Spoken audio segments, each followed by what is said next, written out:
Bom dia, igreja. Cumprimento a todos com a graça e a paz do nosso Senhor e Salvador Jesus Cristo, amém? Vamos abrir nossas Bíblias no livro de Judas, lá no finalzinho da Bíblia.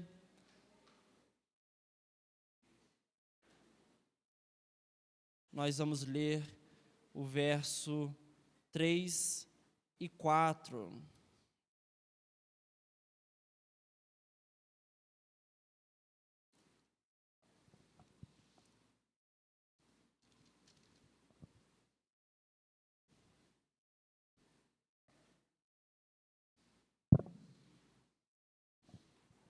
Judas, verso 3 e 4.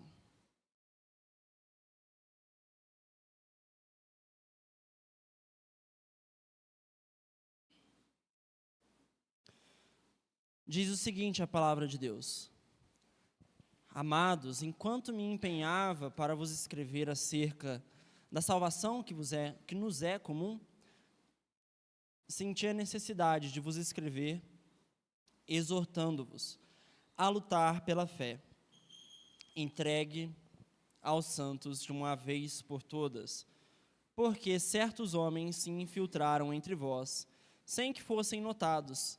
Desde há muito tempo eles estavam destinados para o juízo. São homens ímpios que mudam a graça de nosso Deus em libertinagem e negam o nosso único soberano e Senhor Jesus Cristo. Vamos orar? Senhor Deus, nós estamos aqui mais um domingo pela manhã e sabemos, ó Pai, que tanto eu quanto cada um de nós somos pecadores que não merecem estar na sua presença. Se estamos aqui, se estamos vivos, é graça do Senhor.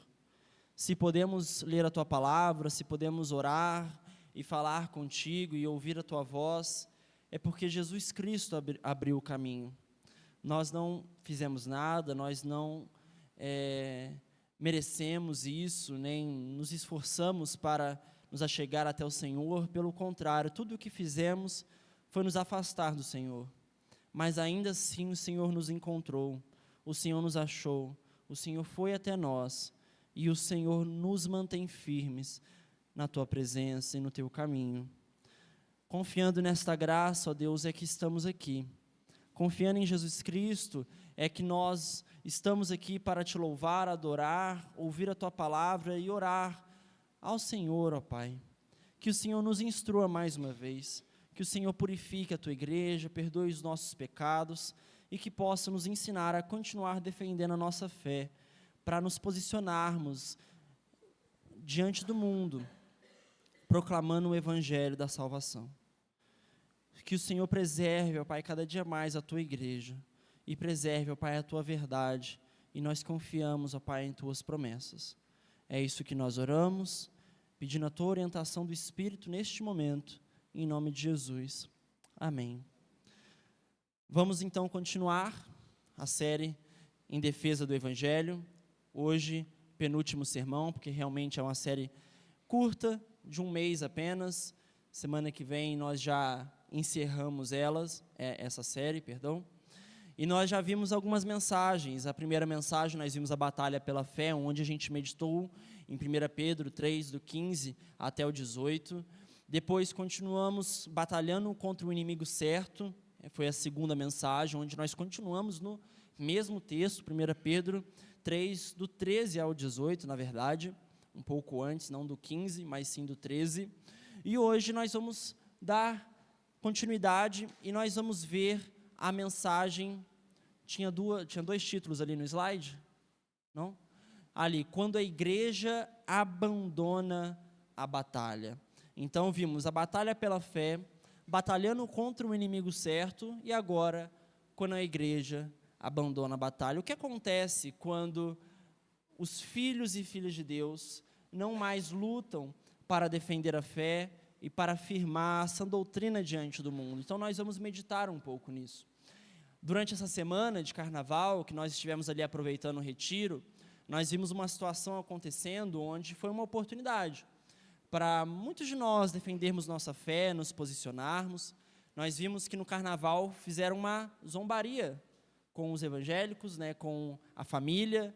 Eu acredito que todos aqui tenham visto, né, que eu não sei nem que nome da escola que foi, mas que colocaram ali a família, né, colocaram um pai, uma mãe, 2 filhos, todos ali unidos dentro de uma lata em conserva, né, criticando os conservadores, criticando os evangélicos, criticando os cristãos e aqueles que defendem a família. Então, ali nós vimos que, realmente, o mundo lá fora zomba de nós, o mundo lá fora não gosta do Senhor, não gosta do Evangelho, e, na verdade, eles fazem muitas coisas para atacar a nossa fé. Então, isso mostra o quão é importante estarmos sempre preparados. Nós estamos estudando vários temas ao longo desse mês, mas essa foi uma oportunidade para mostrar a razão da esperança que você tem na fé de que Deus criou a família. Uma família heterossexual, onde existe um homem e uma mulher, com o propósito de ter filhos para a glória de Deus, onde o marido é o cabeça e a mulher é submissa ao seu marido. Então, foi tudo isso que nós acreditamos que eles colocaram ali como motivo de chacota ou piada. E o que você sentiu nesse momento? Nós vimos no último sermão, que quando nós batalhamos pela fé, nós batalhamos contra o inimigo certo. Será que as pessoas lá que estavam desfilando eram nossas inimigas? Será que nesse momento você olhou isso e falou, nossa, Deus, taca fogo em tudo ali, queima todas as pessoas, porque é assim que nós vamos batalhar? Ou será que eu e você tivemos misericórdia daquelas pessoas, porque elas precisam do Senhor e estão perdidas? Será que quando alguém faz isso com nossa fé, nós estamos respondendo com mansidão e humildade? Ou com agressão e com, talvez, palavras rudes, né? Então, nós vimos isso, nós olhamos aquilo lá, ficamos chocados, talvez pensamos, nossa, eu quero ir para cima deles, né? Eles não sabem o que estão falando, eles não sabem o que estão fazendo, mas nós vimos que defender a fé sempre precisa de amor, humildade, mansidão, bom testemunho. E nós vamos continuar, então, e nós vamos ver justamente este ponto. O que acontece, então, se nós falarmos, olha, eu acho que eu não preciso defender a fé. Eu acho que eu não preciso batalhar pela fé e pelo Evangelho. O que acontece quando a igreja abandona a batalha? Nós já vimos que Deus deu esta batalha não para crentes específicos, mas para a sua igreja como um todo. Todos nós temos a responsabilidade de estarmos prontos para responder à razão da nossa esperança em qualquer momento, para qualquer pessoa, com qualquer questionamento, sempre fazendo isso com humildade e mansidão. Então, isso é um papel que eu e você temos, mas muitos de nós estamos fugindo desta batalha. Muitos de nós estamos nos escondendo no meio das trincheiras ou em qualquer lugar para não sermos vistos, ou nem sequer nos esforçando para defender e proclamar o Evangelho diante das pessoas. Obrigado, Dani. E o que acontece quando a igreja age dessa forma? Para onde o mundo vai? Para onde o Evangelho vai? Quando a igreja esquece, abandona e para de batalhar. É isso que nós vamos, então, meditar. Nos versos que lemos, os versos 3 e 4, nós encontramos algo muito interessante que vai nos orientar sobre isso. Olha só o que Judas fala no verso 3 e 4. Amados, enquanto me empenhava para vos escrever acerca da salvação que nos é comum, então aparentemente Judas estava escrevendo sobre a salvação, e em algum momento ele fala, senti a necessidade, ele muda. Ele escreve a carta dele de um jeito e do nada, por orientação do Senhor também, ele muda ali o seu tema, e ele fala, senti a necessidade de vos escrever sobre o quê? Exortando-vos a lutar pela fé. Veja como a Bíblia ela usa essa linguagem, realmente é uma batalha contra o diabo, seus demônios, para podermos avançar com o Evangelho, e para defendermos a fé, preservá-la. Ele diz, para lutar pela fé, entregue aos santos de uma vez por todas. E olha o verso 4, porque certos homens se infiltraram entre vós, sem que fossem notados, desde há muito tempo eles estavam destinados para o juízo.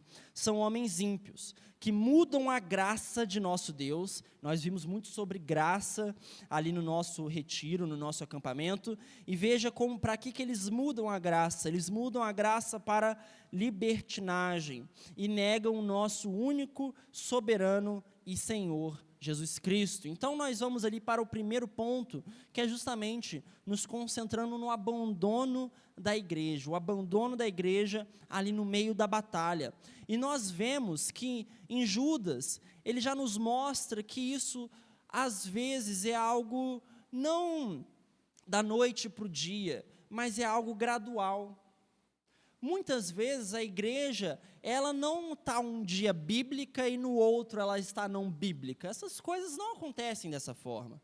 Por isso que estarmos atentos é muito importante. Geralmente, quando acontece o abandono da igreja na batalha da fé, ela acontece de forma de pouco a pouco. Nós abrimos mão de algo aqui, que no começo falamos, isso aqui não tem nada a ver. Nós abrimos mão de algo ali, nós abrimos mão de algo lá, e de pouco a pouco a igreja vai deixando de lutar pela fé. O diabo e seus demônios não chegam aqui e falam, abandonem tudo de uma vez. Ele vai atacando aos poucos, para que tudo possa acontecer de forma gradual. Quando nós abaixamos a guarda, quando nós achamos que está tudo bem, é aí que nós começamos a abrir mão de coisas que, na nossa visão, talvez não sejam importantes ou essenciais, mas são essas coisas que definem depois se vamos permanecer firmes no Evangelho ou não. Quando a igreja abandona a batalha, a heresia entra silenciosamente. Por isso que Judas muda o seu tema. Por isso que Judas muda aquilo que ele ia falar. Ele diz que certos homens se infiltraram. Isso nos mostra que, muitas das vezes, a heresia, o erro, o evangelho distorcido, não vai vir lá de fora. Muitas das vezes podem começar dentro da igreja, se ela não vigiar. Muitas das vezes, os hereges, as pessoas que distorcem o evangelho, começam como bons cristãos, para depois mudar uma coisinha ali, uma coisinha lá, e quando vê, já está pregando uma fé totalmente diferente. Por isso, estar atento é essencial e necessário. Nós vemos em Atos, capítulo 20, o verso 29 ao 30, a advertência que Paulo nos dá. Vamos ler lá, Atos 20, do 29 até o 30. Diz o seguinte, Paulo aqui está se despedindo de alguns presbíteros, de alguns pastores, e ele fala, eu sei que, depois da minha partida, lobos cruéis entrarão no vosso meio, e não pouparão o rebanho. O que ele está falando? Ele está falando de animais mesmo? Ele está falando de lobos de verdade? Ele está falando de falsos profetas. E aonde que os falsos profetas vão surgir? No vosso meio. Dentro da igreja, muitas vezes. E não pouparão o rebanho, verso 30. E que dentre vós mesmos, olha lá, dentre os próprios, às vezes, pastores, dentre os próprios crentes da igreja, se levantarão homens falando coisas distorcidas, para atrair os discípulos para si. E isso não estamos falando de 50 anos atrás, ou de 20, ou até mesmo de 100. Nós estamos falando do começo ali do cristianismo, da igreja primitiva. Ali, logo no começo, nos seus primeiros anos, a igreja já precisava estar atenta para defender a fé, para que a heresia não entrasse silenciosamente. Então, o que acontece quando a igreja abandona a batalha pela fé? A heresia entra. Não podemos ser ingênuos, achando que deixar de estudar, deixar de focar na palavra de Deus, deixar de ser sério com aquilo que Deus nos manda, são coisas que não vão fazer diferença, pois vão sim, e depois pagaremos o preço da nossa do nosso abandono. Então, quando não há vigilância doutrinária, qualquer ensino emocionante é aceito. A igreja passa a valorizar mais experiências do que a Escritura. Já viu irmãos e irmãs assim? Às vezes a palavra fala algo claramente. Ela lê, ou ele lê, não sentiu nada. Mas algum profeta, algum pregador disse algo e ela sentiu o coração dela arder. E ela disse: é aqui que Deus está. Muitos agem assim. Muitos vivem a vida na fé pela emoção, pela experiência, pelo sentir. Quando vai em uma igreja e sente algo nesta igreja, esta igreja é maravilhosa. Mas quando vai em uma igreja onde a Bíblia é pregada, mas talvez ele não sentiu aquilo que esperava, essa igreja não é para mim. São esses tipos de crentes que são criados quando a igreja abandona a batalha. São esses tipos de pessoas dentro das igrejas que surgem quando o evangelho não é priorizado. Então, se há alguma aplicação aqui seja sério e seja apegado à palavra, seja firme com a doutrina. Não coloque os seus sentimentos, não coloque aquilo que você sente ali, aquele quentinho no coração, ou qualquer coisa que possamos afirmar, acima da palavra do Senhor. Se a palavra disse, a palavra disse. Se a palavra não disse, ela não disse e ponto final. Se a igreja toda, falando da igreja no aspecto geral, agisse assim, não haveria espaço para heresias entrarem de forma tão silenciosa e tão gradual, aos poucos. Gálatas 1, 6 ao 9. O que acontece quando a igreja abandona o evangelho? O evangelho é distorcido quando a igreja abandona a batalha, quando a igreja para de defender a fé.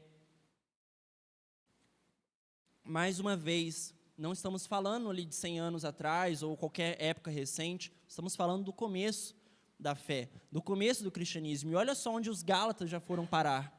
Gálatas 1, 6 ao 9, diz assim: estou admirado. Por que Paulo está admirado? Será que os Gálatas fizeram alguma coisa boa? Ele diz: estou admirado que estejais vos desviando tão depressa daquele que vos chamou pela graça de Cristo para outro evangelho, que de fato não é outro evangelho, senão que há alguns que vos perturbam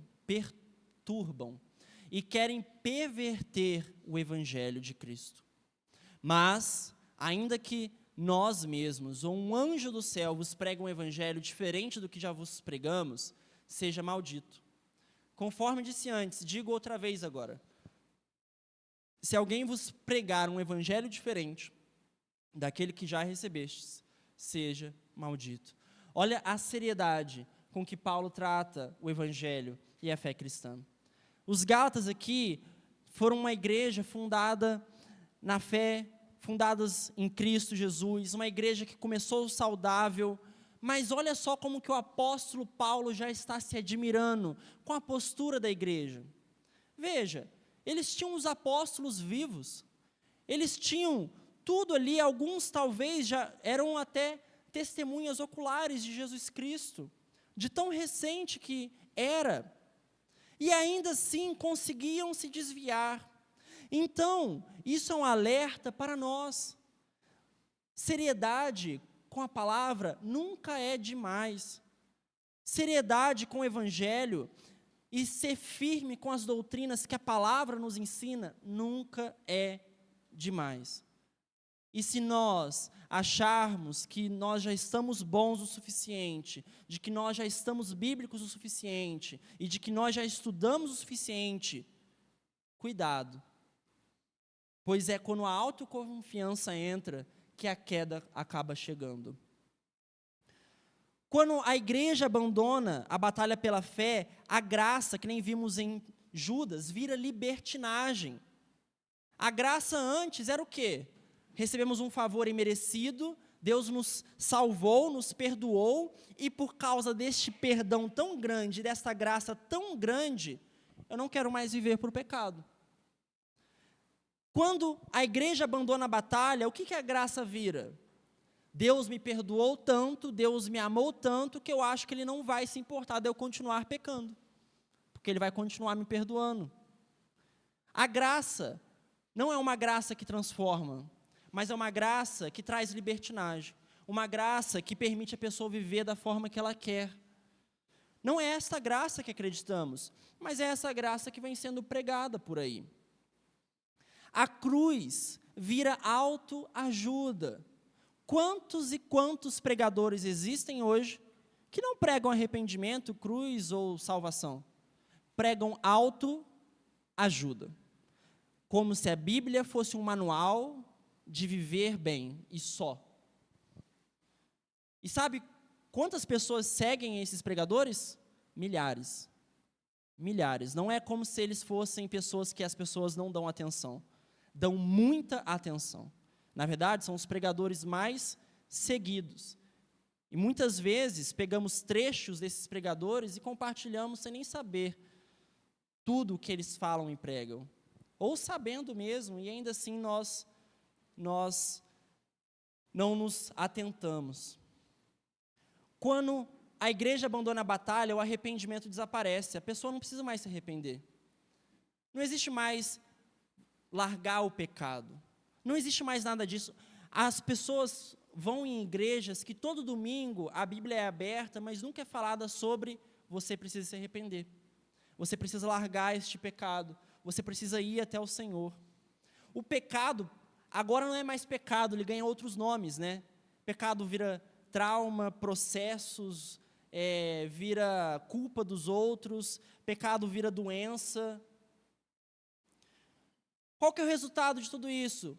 Pode existir, através de tudo isso, uma igreja grande, enorme, cheia e lotada, mas fraca. Cheia, mas superficial.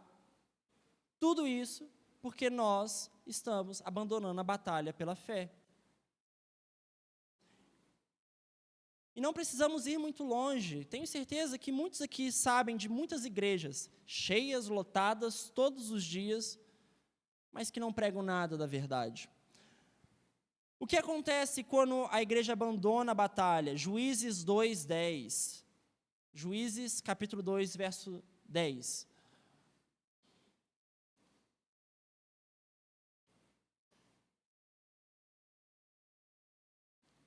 Diz assim: depois que toda aquela geração foi reunida a seus pais, surgiu outra geração que não conhecia o Senhor, nem o que Ele havia feito por Israel. Quando a igreja abandona a batalha, a próxima geração se perde. Por causa de pais e mães que não estudam a palavra o suficiente, e quando vão ensinar aos seus filhos, só sabem falar, vocês têm que fazer isso porque sim. Você não pode fazer isso ou aquilo porque não pode. E não sabem explicar com profundidade o amor e o relacionamento com o Senhor Jesus Cristo. Quando a igreja abandona a batalha, aquelas crianças que vemos hoje, ou adolescentes, no futuro não querem mais saber do Senhor. E muitas vezes são responsabilidade nossa. A geração seguinte herda não o evangelho, mas a cultura lá de fora, os costumes de fora. Não uma convicção na palavra do Senhor. Herdam tradições mundanas e não uma transformação pela graça. Apocalipse 2, verso 5. Então, o que acontece quando a igreja abandona a batalha? Apocalipse 2, verso 5. Lembra-te, pois, de onde caíste, arrependa-te e volta às obras que praticavas no princípio. Se não te arrependeres, logo virei contra ti e tirarei o teu candelabro do seu lugar. Quando a igreja abandona a batalha, a igreja deixa de ser igreja. A igreja continua com um prédio enorme, continua com programações, músicas maravilhosas que encantam e tocam o coração, mas perdem a presença do Senhor Jesus Cristo. Jesus não está mais lá. Então, olhe as consequências. As emoções substituem convicções. A cultura lá de fora define o que fazemos na igreja aqui dentro. Influenciadores, coaches, pregadores de autoajuda substituem pastores que pregam a verdade. A Bíblia perde a autoridade, pecado perde a gravidade e Cristo perde a centralidade. Tudo isso acontece quando nós não nos esforçamos para defender a nossa fé. Quando nós não nos esforçamos para saber o que cremos e por que cremos e como explicar o que cremos. Não só os pontos mais fáceis, mas todos eles. Afinal, a Bíblia tem 66 livros e não é à toa. Mas o que acontece, segundo ponto, quando a igreja não abandona o Evangelho e não abandona a batalha, e ela continua defendendo a fé, e ela continua se esforçando para conhecer a palavra, está ali. Então, o que acontece quando existe a participação da igreja? Efésios 4, 14. Efésios 4, verso 14 diz: para que não sejamos mais inconstantes como crianças, levados ao redor por todo o vento de doutrina, pela mentira dos homens, pela sua astúcia na invenção do erro. Então, as pessoas que abandonaram a batalha e não querem mais defender a fé, qualquer coisa que ouvem, está tudo bem. Qualquer coisa que ouvem, eles aceitam. Não existe um julgamento, não existe uma avaliação. Nossa, isso aqui que ele falou não condiz com esse texto. Nossa, isso aqui que ele está dizendo, não sei se condiz com a doutrina que a Bíblia nos apresenta. Tudo que falam, se é bonito, se é belo, se toca o coração, aceitam. Mas quando a igreja percebe que o dever dela é preservar a verdade, é preservar o Evangelho e defender a fé, a igreja permanece firme. A igreja produz maturidade. A igreja produz uma estabilidade e discernimento para saber o que está sendo pregado, se é bíblico ou não, se aquilo que está sendo dito está na palavra ou não. Mas isso só vem de uma igreja que tem a consciência que a responsabilidade de defender a fé é dela. Deus poderia fazer isso sozinho, poderia, mas Ele deu essa responsabilidade e privilégio a nós. Deus poderia defender a fé sozinho, Deus poderia evangelizar o mundo sozinho, mas Ele ainda assim quer usar a sua igreja para isso, e quer usar você. João 8, 32. O que acontece quando a igreja então participa da batalha? Não esquece, não abandona. Diz assim: conhecereis a verdade vos libertará. Então, quando nós estamos defendendo a fé, quando nós estamos concentrados em estudar a palavra de Deus, nós conhecemos a verdade e ela nos liberta das heresias, nos liberta de vários ensinos errados, dos falsos profetas. E o Evangelho avança com poder. Atos 6, 7. Diz assim: e a palavra de Deus era divulgada, de modo que o número dos discípulos em Jerusalém se multiplicava, e vários sacerdotes obedeciam à fé. Então o Evangelho ele vai avançando, ele cresce, as pessoas vão conhecendo, as vidas vão sendo transformadas, quando a igreja não esquece de defender a fé. Então olha só o contraste. Que igreja nós queremos ser? Que igreja e que filho de Deus ou filha de Deus você e eu queremos ser? Aqueles que abandonaram a fé, aqueles que já estão satisfeitos com 10 versículos que já conhecem e sabem explicar, ou aqueles que cada dia mais querem entender da palavra de Deus, dos livros, dos versículos, de cada capítulo, como explicar a fé em tal ponto, como mostrar Cristo Jesus através desse questionamento. Que tipo de igreja nós queremos ser? Queremos ser aquela que participa da batalha ou aquela que abandona a batalha? Quando nós participamos, a igreja cresce, a igreja é madura, o Evangelho é mostrado. Quando nós abandonamos, as gerações futuras se perdem, as heresias entram e o emocionalismo entra na igreja. Que tipo de igreja nós queremos ser? Para encerrar, então, como participar da batalha? É o terceiro ponto. Como eu posso, então, pegar a espada, o escudo e ir direto para a batalha, sem olhar para trás, sem abandonar, sem esquecer da nossa responsabilidade? Aqui temos, então, algumas orientações práticas de como eu e você podemos estar firmes na batalha pela fé. Primeiro, 2 Timóteo 2,15, conheça profundamente as Escrituras. 2 Timóteo 2,15.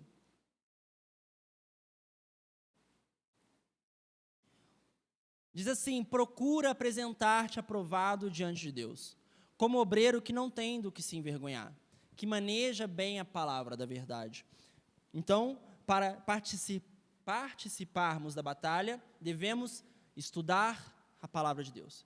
Devemos ser crentes que manejam bem a palavra de Deus. Para isso, um plano anual de leitura bíblica é indispensável. Se você lê a Bíblia sem o objetivo de lê-la toda, e quando acabar, lê-la de novo, e lê outra vez, e lê de novo, e de novo, e de novo, por mais que em alguns momentos você possa concentrar em algum livro específico com mais atenção, por mais tempo, mas se nós lemos a Bíblia sem a intenção de conhecê-la toda, nós já estamos no erro. Nós acreditamos que a palavra de Deus é totalmente inspirada. Isso significa que Romanos é inspirado. Significa que Números também é inspirado por Deus. Significa que Levítico também é, Deuteronômio também é. Esses livros que às vezes são deixados de escanteio, mas que são muito importantes. Não só um plano de leitura bíblica, mas faça um estudo. Medite na palavra. Hoje eu quero saber como que eu posso defender a fé diante desse questionamento. Que nem nós vimos sobre o sofrimento, nós vimos sobre liberdade. Hoje me surgiu tal pergunta. Ao invés de ficar só ouvindo a pergunta e deixar para lá, chega em casa, deixa eu ver como a palavra responde isso, deixa eu ver como eu posso apresentar a Cristo a partir dessa pergunta, desse questionamento. Então, não só leia a sua Bíblia de forma superficial, mergulhe nela, estude ela, saiba as doutrinas, saiba o que ela ensina, e por que ela ensina, e como defender isso. Hoje em dia, não é difícil, porque recurso é o que nos falta. Gratuito na internet, coisas boas, livros, bíblias de estudo. Gastamos dinheiro com tantas coisas, por que nós não investimos no nosso conhecimento e no conhecimento dos nossos filhos e de nossas famílias? Não há desculpas. Use bons livros. Muitas pessoas já leram a Bíblia muito mais do que todos nós aqui. E estudaram muito mais do que todos nós. E sabe o que elas fizeram? Escreveram livros. E quando nós lemos esses livros, nós nos tornamos anões em cima dos ombros de gigantes. Já ouviu essa expressão? Porque existem aqueles que já ficaram, às vezes, 50 anos estudando a Bíblia sobre um assunto. Talvez você não vá ficar 50 anos estudando sobre aquele assunto. Mas aquela pessoa fez e se tornou um gigante naquele determinada doutrina, naquele ensinamento, naquele conhecimento bíblico, naquele livro, naquela passagem. E sabe o que ele fez? Deixou tudo escrito, mastigadinho.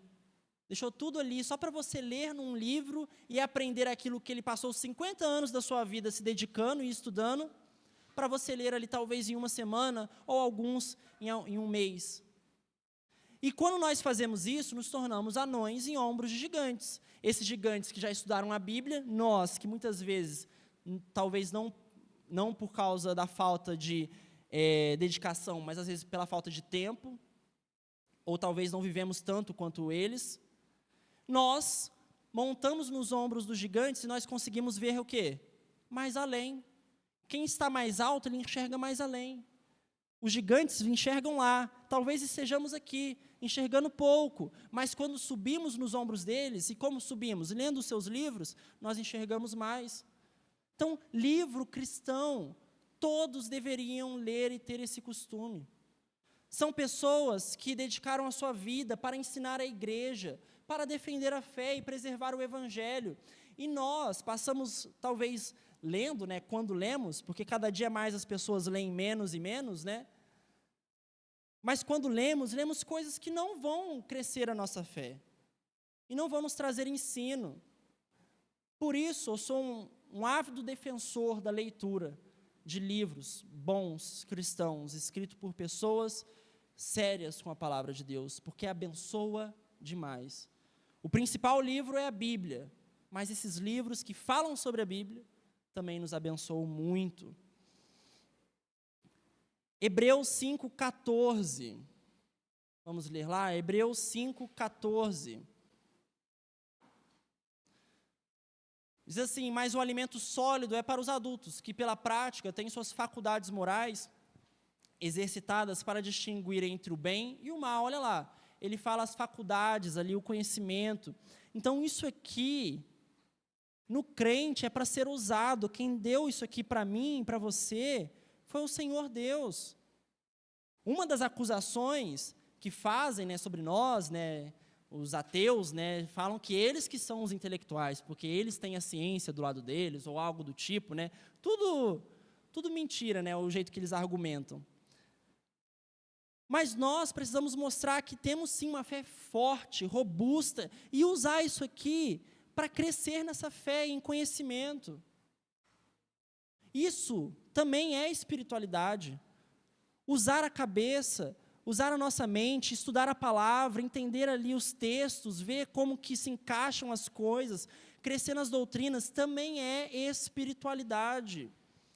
Mas muitos de nós temos a sensação de que talvez usar isso aqui dentro da fé cristã não seja necessário. Isso são para cientistas, são para os filósofos lá fora. Pelo contrário, foi o nosso Deus que fez a nossa mente e o nosso cérebro. Não foi os de lá de fora. Então, se dedicar na palavra para você poder comparar os ensinamentos com a Bíblia, se perguntar, isso exalta Cristo, isso está na Bíblia, isso preserva o Evangelho da Graça, tudo isso precisamos usar nossa mente para aprender e adquirir o conhecimento.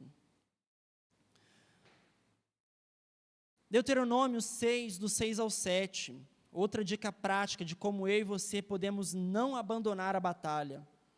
Deuteronômio 6, do 6 ao 7, diz assim: e essas palavras que hoje te ordeno estarão no teu coração, e as ensinarás a teus filhos, e delas falarás sentado em casa e andando pelo caminho, ao deitar-te e ao levantar-te.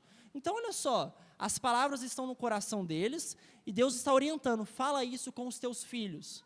Quando os teus filhos se levantarem, quando você estiver caminhando com eles, quando vocês estiverem tomando um café da manhã, almoçando, fala da palavra de Deus com as gerações futuras, com seus filhos, com seus netos. Então, um jeito de eu e você não abandonarmos a batalha é, depois da gente usar isso aqui para estudar e aprofundar o nosso conhecimento, é sentar com os nossos filhos e ensiná-los. Ensinar conhecimento profundo, robusto da Bíblia. Não ficar apenas no leite materno, mas no alimento sólido.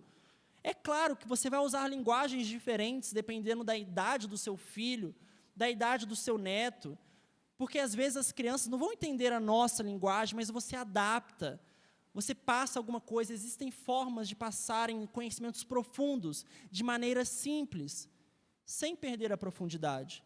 Afinal de contas, isso que um professor, um mestre excelente faz. Ele passa conhecimentos profundos das formas mais simples, de modo que todos possam entender sem perder a profundidade. Era isso que Jesus fazia. Porque Jesus, quando falava de verdades espirituais, o que ele fazia? Usava parábolas. Ele falava de algo elevadíssimo, profundo demais. Ele chegava e falava: está vendo aquele fazendeiro ali? Ó? Ele faz isso, isso, isso, porque... E aí falava da verdade espiritual.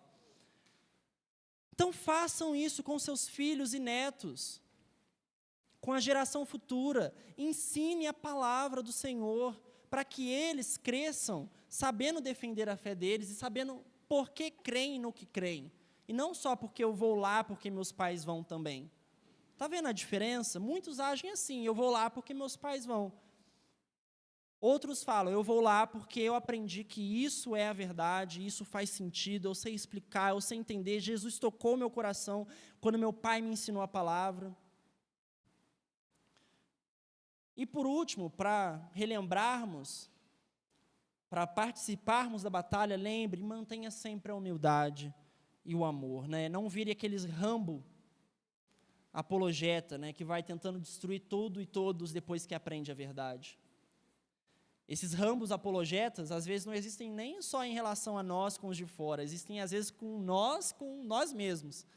Às vezes, irmãos que discordam de doutrinas, às vezes são as doutrinas que nem são, não é nem assim a principal doutrina da fé cristã, mas se degladeiam como se fossem inimigos. Então, lembrem, humildade, mansidão, bom procedimento, sempre quando defender a fé. Para terminar, pode passar mais um? Olha ali, a igreja então nunca é neutra. Ou ela está defendendo a fé, ou ela está sendo moldada pelo mundo, sem perceber. Ou nós estamos aprendendo do evangelho, ou as heresias estão se instalando silenciosamente. Ou nós estamos sendo firmes com a palavra de Deus, ou a palavra de Deus está sendo jogada para escanteio dia após dia, de pouco a pouco.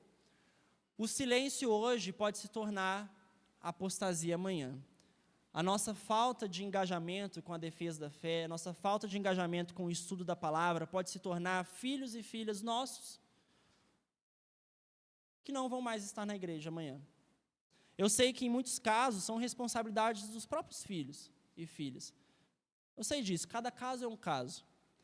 Mas muitas vezes temos também uma parte na responsabilidade, por talvez não ensinar, não incentivar e não dar o exemplo. Nossos filhos não veem a gente estudando a palavra. Nossos filhos fazem uma pergunta difícil sobre a fé cristã. A gente, com 30 anos de igreja, fala, não sei. Óbvio, eu sei que não dá para saber de tudo. Mas, ainda assim, a gente precisa continuar crescendo em conhecimento. E quando falarmos não sei para algo, fala assim, não sei, mas eu vou aprender e vamos crescer junto nisso. Então, que igreja nós queremos ser? A igreja que abandona a batalha, ou a igreja que batalha pela fé, pela verdade e pelo evangelho? Que Deus nos abençoe, que Deus nos ajude a sermos essa igreja, que a palavra de Deus é sempre colocada no centro e defendida lá fora com amor, humildade, para que mais pessoas conheçam o Senhor Jesus. Amém? Nós vamos já para a EBD, e hoje o tema que nós vamos abordar é sobre aquele famoso questionamento, não pode haver só uma religião verdadeira. Já ouviram isso? As pessoas falando? Não pode ser que existe só uma verdade, todo mundo tem verdades, né? Todos carregam a sua verdade, a minha verdade não é menos verdade que a sua, não existe uma só. Não é possível que a fé cristã seja a única, verdadeira. E afirmam até que nós somos arrogantes, né, quando afirmamos isso, né? Nós falamos que o Senhor Jesus é a verdade. Aí eles falam, nossa, que vocês são muito arrogantes. Será? Como responder a isso? Então, esse vai ser o tema da aula que nós teremos nesta manhã. Vamos orar? Senhor Deus, muito obrigado, porque o Senhor, apesar de nossos pecados, dos meus pecados, tem falado conosco. Nos ajude, Senhor Deus, a nos dedicarmos à Tua palavra, a lermos bons livros que nos ajudam a enxergar mais longe, a não abandonar a fé, não abandonar a batalha, a preservar o Teu Evangelho, a dedicar para as gerações futuras, para que elas cresçam também em uma igreja saudável, ó Deus. E mesmo que talvez elas não permaneçam nessa igreja especificamente, ou nessa cidade, mas que se elas forem para outras, elas possam discernir qual igreja é bíblica e qual não é, qual igreja prega a palavra e qual igreja é apenas emocionalismo vazio, Deus. Qual igreja realmente é séria com a verdade e qual é apenas festas emotivas para tocar o coração de forma superficial. Que o Senhor nos ajude, ó Deus, a nunca esquecermos que Teu Evangelho é a verdade de uma graça que transforma, a verdade de uma graça que traz arrependimento, a verdade de uma graça onde mostra o quão terrível é o pecado e quão precisamos do Senhor Jesus. Que a Tua palavra, Deus, seja sempre o centro da Igreja Batista Aliança.